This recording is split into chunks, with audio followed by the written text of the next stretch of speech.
মৃত ব্যক্তিকে স্বপ্নে দেখলে তাকে আমরা যে অবস্থায় দেখি তা কতটুকু সত্য, এবং শয়তান কি মৃত ব্যক্তির রূপ ধারণ করতে পারে? মৃত ব্যক্তিকে স্বপ্নে দেখলে সেই ব্যক্তিকে সঠিক আমি যা দেখেছি হুবহু সেই অবস্থায় তিনি আছেন এমনটি হলফ করে বলা কঠিন। স্বপ্নের ব্যাখ্যা সম্পর্কে ওয়াকিফাল জানেন, এটা ইসলামের শাস্ত্রসমূহের মধ্যে গুরুত্বপূর্ণ একটা শাস্ত্র হলো স্বপ্নের ব্যাখ্যা শাস্ত্র। স্বপ্নের ব্যাখ্যা নবী করিম সাল্লাল্লাহু আলাইহি ওয়াসাল্লাম বলেছেন, কিয়ামতের আগে ইমানদারদের সত্য স্বপ্নের পরিমাণ অনেক বেশি হবে এবং দুনিয়াতে আর নবী রাসূল আসবে না, নবুয়তের ধারা নাই, কিন্তু ইমানদারদের ভালো স্বপ্নগুলো এগুলো নবুয়তের একটা অংশ, এগুলো নবুয়তের একটা, যেই স্বপ্ন আপনার কাছে মনে হবে এটা ব্যাখ্যা সাপেক্ষ এবং এটা অনেক সুসংবাদ বহন করছে, ভালো কিছু ইন্ডিকেট করছে, স্বপ্নের ব্যাখ্যা বোঝা মানুষ এগুলো বলতে পারে। দুঃখজনক স্বপ্নের ব্যাখ্যার এই শাস্ত্রটি আজ আমাদের সমাজ থেকে হারিয়ে যাচ্ছে। এমনকি আলেমদের মধ্যেও মাসআলা মাসাইল সম্পর্কে আপনি বিশেষজ্ঞ পাবেন, আপনি তাফসীর সম্পর্কে বিশেষজ্ঞ পাবেন, হাদিস সম্পর্কে বিশেষজ্ঞ পাবেন। দুঃখজনক যে স্বপ্নের ব্যাখ্যা বুঝেন এরকম পণ্ডিত, এরকম বিশেষজ্ঞ মানুষের সংখ্যা সমাজে অনেক কম। তো যাই হোক, এই মানুষগুলো ভালো বলতে পারেন স্বপ্নের ব্যাখ্যা কি। অতএব কোনো মৃত মানুষকে স্বপ্নে দেখলে আপনি কষ্টে দেখেছেন সেজন্য তিনি কষ্টেই আছে, আপনি ভালো দেখেছেন তিনি সুখেই আছে, এমনটি সবসময় নিশ্চিত নয়। তবে যেই স্বপ্ন দেখার পর সাধারণত আপনার মনের ভিতরে একটু খুশি ভাব আসে, আনন্দের আভা আসে আপনার অন্তরে, তখন আপনি সুধারণা করতে পারেন আপনি কোনো সুসংবাদ বা ভালো স্বপ্ন দেখেছেন। আর যে স্বপ্ন দেখার পর আপনার মধ্যে ভীতি কাজ করে, আতঙ্ক কাজ করে, আপনার মন বলে যে না আমি ভীতিকর কিছু দেখেছি, সেটা কোনো কোনো ক্ষেত্রে শয়তান দেখায় শুধু ভড়কানোর জন্য। আবার অনেক সময় আপনার কোনো দুঃসংবাদ স্বপ্নের মাধ্যমে ইন্ডিকেট দেওয়া হতে পারে। আমি একটু খেয়াল করলে দেখব আমাদের জীবনে অনেক স্বপ্ন দেখি যেগুলো পরবর্তীতে খেটে যায়, দিনের আলোর মতো, মিলায় নিবেন, অবাক হয়ে যাবেন। একবার আমার স্ত্রী স্বপ্ন দেখলেন যে আমার জামায় কিছু লোক ঘরে ঢুকে, জানালা ভেঙে ঢুকে আমার জামায় আগুন লাগাই দিচ্ছে, অনেক কষ্ট করে সে আগুন নেভাতে হয়েছে। ঠিক এই ঘটনার কিছুদিন পরে দেখা গেল যে কিছু লোক আমার পিছনে লেগে গেছে খুব ভয়ঙ্করভাবে, এবং বহু কষ্ট করে সেই তাদের পিছনে লাগাটাকে থামাতে হয়েছে। স্বপ্ন কিভাবে খাটে। এবং ওইটার পরপরই ভদ্রমহিলা আমাকে বলছিলেন যে আমার কেন জানি মনে হচ্ছে যে কোনো কিছু মানুষ হয়তো পিছনে লাগবে বা কোনো শত্রুতা করবে। এই যে আগুন লাগা, এটা সেটা বিভিন্ন জিনিস দেখা, এগুলোর ব্যাখ্যা আছে। আল্লামা ইবনে সিরিন ইসলামের ইতিহাসের একজন বড় মনীষী ছিলেন, অনেক বড় মুহাদ্দিস ছিলেন, মুহাম্মদ ইবনে সিরিন রহমতুল্লাহি আলাইহি।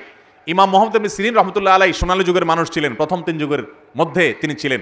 তিনি স্বপ্নের ব্যাখ্যা অনেক ভালো বুঝতেন, তার স্বপ্নের ব্যাখ্যার বইও আছে, বাংলা অনুবাদ হয়েছে, এর ভিতরে কিছু অথেন্টিক আছে, কিছু আনঅথেন্টিক আছে। যাই হোক, আমি দীর্ঘ কথা বলে ফেলেছি। মূল কথা হলো মৃত মানুষকে স্বপ্নে দেখলে সে স্বপ্ন সত্য হতে পারে, আবার ভুলও হতে পারে। শয়তান মৃত মানুষের রূপ ধারণ করে আসতে পারে, সেটা অস্বাভাবিক কিছু।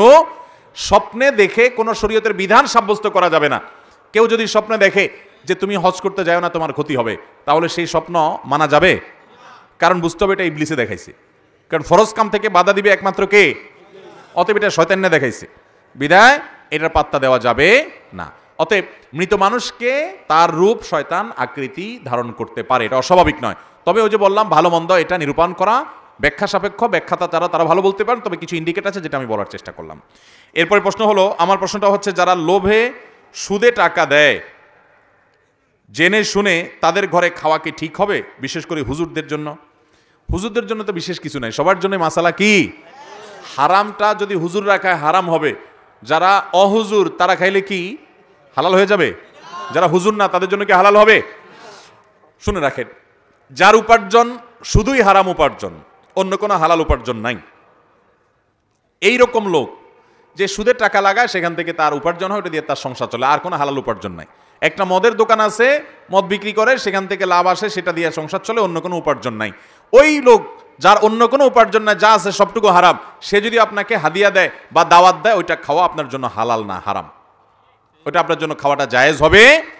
অনেক সময় ডিনাই করা যায় না, তাকে মুখের উপরে না করা যায় না, বাসায় নিয়ে আসে ভুল বুঝে, সৎসাহস করে যদি বিনয়ের সাথে সুন্দর করে বুঝায় বলে দিতে পারেন, তাহলে এটা বড় একটা দাওয়াত হতে পারে যে ভাই হারাম উপার্জন করছেন আপনি, আমি এটা অ্যাভয়েড করতে চাচ্ছি, আপনি যদি মনে কিছু না করেন, যদি বুঝায় বলতে পারেন সেটা অনেক ভালো একটা কাজ।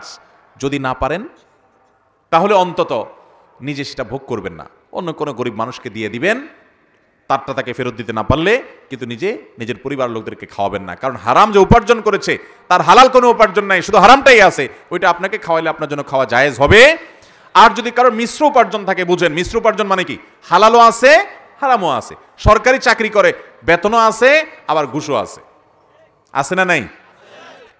বেতনও পায়, টিন চুরি গম চুরিও করে, মিশ্র উপার্জন, হালালও আছে সাথে হারামও আসে। দোকানে কাজ করে, মালিকের বেতনও পায়, আবার ক্যাশ থেকে চুরিও করে, আছে না নাই? এই মিশ্র উপার্জন যদি হয় তাহলে সেখানে খাওয়াটা হালাল হবে, যেহেতু হালাল হারাম দুইটাই আছে। কিন্তু এটাও অ্যাভয়েড করতে পারলে সেটা তাকওয়ার দাবি, অ্যাভয়েড করতে পারলে সেটা ভালো। এরপরে প্রশ্ন হলো, আমি অত্র এলাকারই একজন নিবাসী, আমাদের এলাকার এক লোক, সে ধর্মে মুসলমান, সে মন্দিরে গিয়ে পূজা করে, রীতিমতো আবার নামাজও পড়ে। আমি এটার ব্যাখ্যা চাই এবং এতে আমাদের এলাকাবাসীর কি করণীয়। দেখুন, বা মুসলমান আল্লাহ আল্লাহ, বা হিন্দু রাম রাম, একজন কবির কবিতার অংশ। কিছু লোক আছে এই টাইপের, মুসলমানদের সাথে আল্লাহ আল্লাহ করে আর হিন্দুদের সাথে গিয়া রাম রাম করে। দেখুন, আমরা আমাদের এই যে এতক্ষণ বক্তব্য দিলাম প্রশ্নোত্তর সেশনের আগে, আপনারা সে বক্তব্য শুনেছেন। আমরা পরিষ্কার করে বলেছি, ইসলাম কোন মুসলমানকে অন্য ধর্মের মানুষের ধর্মীয় কাজে বাধা দেওয়ার কোন রাইট, অধিকার, নির্দেশনা কখনো দেয়। কিন্তু এর মানে কি এই যে মুসলমান গিয়ে জগা খিচুড়ি হয়ে তার ধর্ম পালন করবে? এই সুযোগ আছে?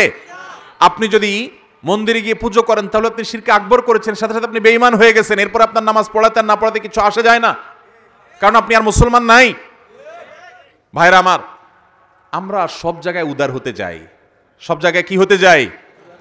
উদার হতে যাই না, ভুল বললাম, সব জায়গায় উদার হই না, শুধু এক জায়গায় উদার হই। সেটা কি? ধর্ম। ধর্মের বেলায় আমাদের বিশাল কলিজা হয়ে যায়, যে আমরা উদারপন্থী মুসলমান। আমাদের কলিজা এত বড় যে আমরা নামাজও পড়ি, আমরা পূজাও করি, আমরা ঈদও করি, আমরা আবার হিন্দুদের পূজাতেও সামিল হই। হিন্দু ধর্মের ভাইয়েরা বোনেরা তাদের পুজো করবে, কোনো প্রকার বাধা সেখানে যে কেউ সৃষ্টি করতে না পারে সজাগ দৃষ্টি রাখবেন, সেটা ঠিক আছে। সামাজিক সহাবস্থান সুন্দর শান্তিপূর্ণ বজায় রাখবেন। কিন্তু তাই বলে আপনাকে জগা খিচুড়ি করে আপনার বিশ্বাসের সাথে বেঈমানি করার নির্দেশ ইসলাম দিয়েছে আপনাকে? আপনি বিশ্বাস করেন শিরিক করা আল্লাহর জমিনে সবচেয়ে বড় অপরাধ, ইন্নাশ শিরকা লাযুলমুন আযীম, আল্লাহ কোরআনে ঘোষণা করেছেন। আপনি গিয়ে সেখানে গা ভাসালেন, আপনি তাদের সাথে মিশলেন, এটা কখনো উদারতা না, এটা হলো উদাসীনতা। ডক্টর খন্দকার আব্দুল্লাহ জাহাঙ্গীর রাহমাহুল্লাহ অসাধারণ একটা দৃষ্টান্ত দিয়েছেন, উপমা দিয়েছেন।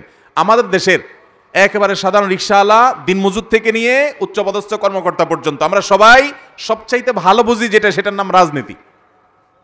এদেশে মানুষ সবচেয়ে ভালো বুঝে কি? আমরা সবচাইতে ভালো বুঝি রাজনীতিটা। আচ্ছা, আমাদের সাংবিধানিক অধিকার হিসাবে সকল দল যার যার রাজনৈতিক কাজ পরিচালনা করতে পারে, অধিকার আছে না নাই? কিন্তু এক দলের লোক অন্য দলের রাজনৈতিক অনুষ্ঠানে যদি যায় হাজির হয়, এটাকে কি উদারতা হিসাবে দেখে না মুনাফিকি হিসাবে দেখে? কিন্তু এই তো এই দলের না, কিন্তু ওই দলের সাথে গোপন বৈঠকে কেন গেল? তাহলে এটা মুনাফিকি বলে না? ঠিক একইভাবে একজন মুসলমান, তার ভিতরে ঈমান থাকবে, ঈমানের চেতনার কারণে সে কি করবে? এক আল্লাহর ইবাদত করবে, শিরিক করবে, এবং শিরকে সবচেয়ে বড় অপরাধ এবং জঘন্য অপরাধ হিসেবে জানবে। সে যদি মুসলমানদের সাথে ইবাদত বন্দি করে আবার শিরিকও করে, তাহলে এটা জগা খিচুড়ি হয়ে গেল। এই জগা খিচুড়ি কখনো আল্লাহর কাছে গ্রহণযোগ্য হতে পারে, এর কারণে মানুষ বেঈমান হয়ে যায়। অতএব ভাইরা আমার, এই উদারতার নামে উদাসীন হওয়া যাবে। আমরা দুনিয়াটা খুব ভালো বুঝি, আপনার পকেট আপনার, আমার পকেট আমার। এটা তো বলেন না ভাই, আমার পকেট আমারও আপনারও, নেন সবাই মিলেজুলে নেই। আপনার পকেটও আমারও এবং আপনারও, এখানে তো বুঝেন না। বরং এখানে তো ঠিকই উদারতা, তথাকথিত উদারতা না দেখায় নিজেরটা বুঝেন, পরেরটা বুঝেন। দ্বীনের ব্যাপারে, ইসলামের ব্যাপারে আমরা এরকম উদাসীন হয়ে যাওয়ার সময় আল্লাহ তাআলা আমাদেরকে এই সমস্ত শিরকপূর্ণ এবং এই সমস্ত বিভ্রান্তি এবং গোমরাহি থেকে বেঁচে থাকার তৌফিক দান করুন।